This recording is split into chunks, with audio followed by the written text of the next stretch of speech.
Soon be hiding behind our sofa. But in a week when political controversy surrounded the levels of policing in Nottingham, many will take comfort from the reappearance on the streets of London of an old-fashioned blue police box. After 15 years away, Doctor Who returns to BBC One this Easter for a new series which will settle the metaphysical question of whether time travel can become dated. With the most famous former Time Lord, Tom Baker, occupied doing voiceovers for Little Britain, the Doctor is played by Christopher Eccleston. The main writer on the new series, Russell T Davies, created Queer as Folk. So might the Doctor now have a male companion? No, she's Billie Piper. Really though, Doctor, tell me, who are you?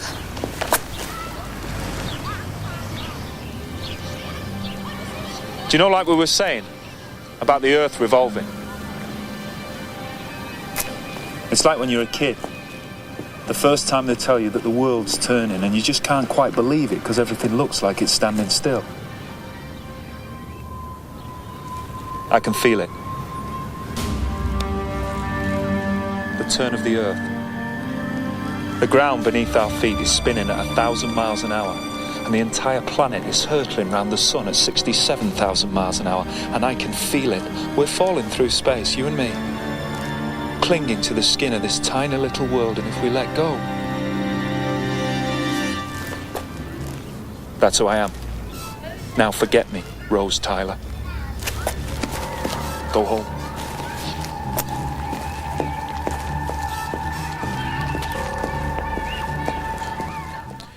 Christopher Eccleston, Billie Piper and the new Doctor Who. Ian Rankin, it's a kind of TV time travel trying to bring back an old hit. Have they made it work? Well, I very much think they have. I mean, I go right back to the William Hartnell days of Doctor Who when it was black and white, and I was hiding behind the sofa when the Cybermen came out. I wasn't quite hiding behind the sofa this time, but it's got something for everyone. They've updated it very well. I think Russell T Davies, the writer, is fantastic. He brings a lot of wit to it. He tries to explain where Doctor Who comes from. He does all of this in one single episode. There are jokes for grown-ups. Doctor Who flicks through a copy of Hate magazine, and he says that's never going to last, he's gay and she's an alien. There's some great jokes that are in there. Billie Piper makes a joke about breast implants. This is a kids' TV programme. She's great. She's eye candy for ladies and gents. We've got monsters for the kids. It's got everything in there, and I thought it worked really well. Well, I conducted a sofa test with some children, and I'll reveal the results later. But Bonnie Greer was so frightened, she not only didn't go behind the sofa, she went across the Atlantic to avoid Doctor Who. So you're new to all this. Well, yeah, I'm sort of like the little ones who've never, have no connection to this. I don't know what this is all about. I'm going to be really honest with you.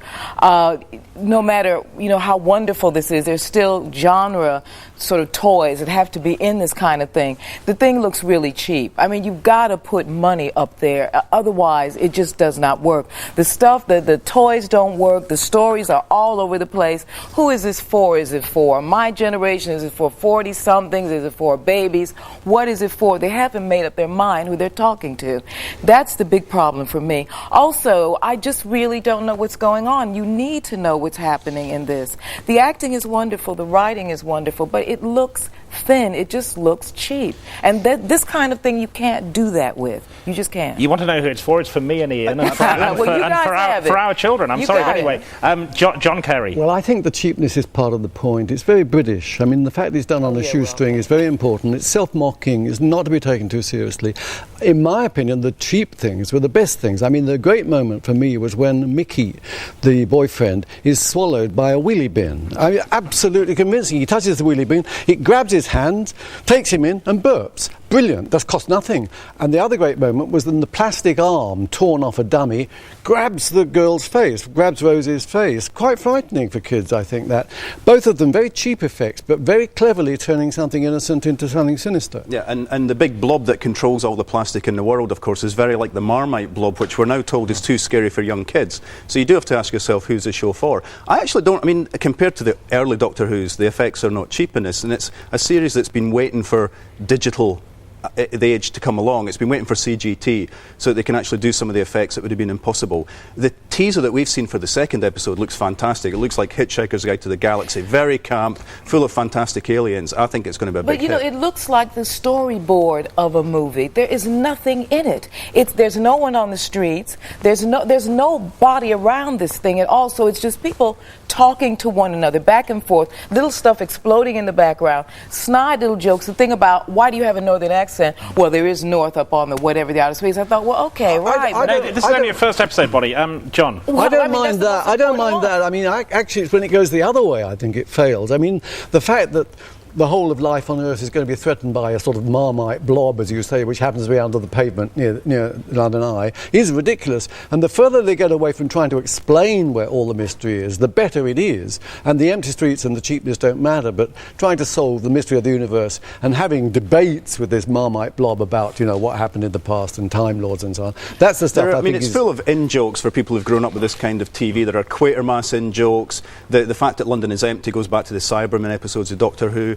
The fact that it's an eco-peril is Doomwatch. But can all these audiences be satisfied? That's the question. You're saying this. I don't understand. I am now going to reveal the results. All right, okay. I'm very excited by this. All right, me too. The results of my sofa What are the age test. groups first? Well, they were various. We had an 8-year-old, we had 10-year-old, and so on. So anyway, look, sitting there, and the point is, they reacted exactly as they're supposed to.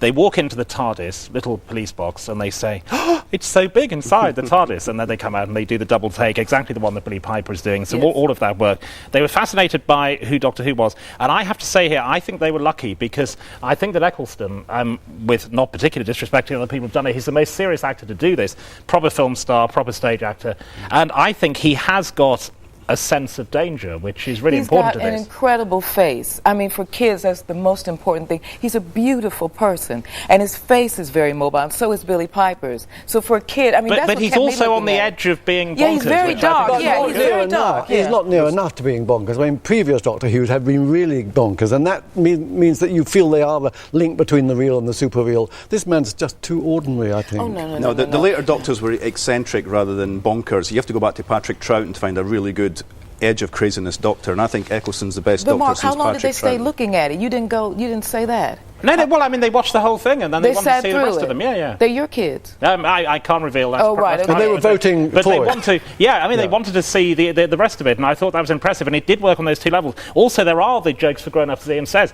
Very clever, typical Russell T Davies, the writer, joke, which is that when she's trying to find out who Doctor Who is, she goes onto the internet and she puts all this stuff in. Now, where has Doctor Who been for the last 15 years? He's been on the internet, and all these nerds, one of whom is dramatised, are keeping him going. And lots of it does work on those different levels. Which is an X-Files reference in itself. Yeah. This won't travel.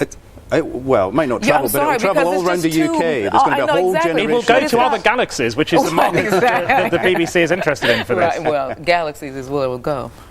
Well, the disagreement there, it did pass the sofa test. Doctor Who returns to BBC One on Saturday, the 26th of March, with special programmes here on BBC Two tomorrow night. If there's a cinema on Doctor Who's home planet, audiences of Time Lords would probably be less surprised than we are by the new French movie 5x2. Time travellers would see nothing odd in a romance which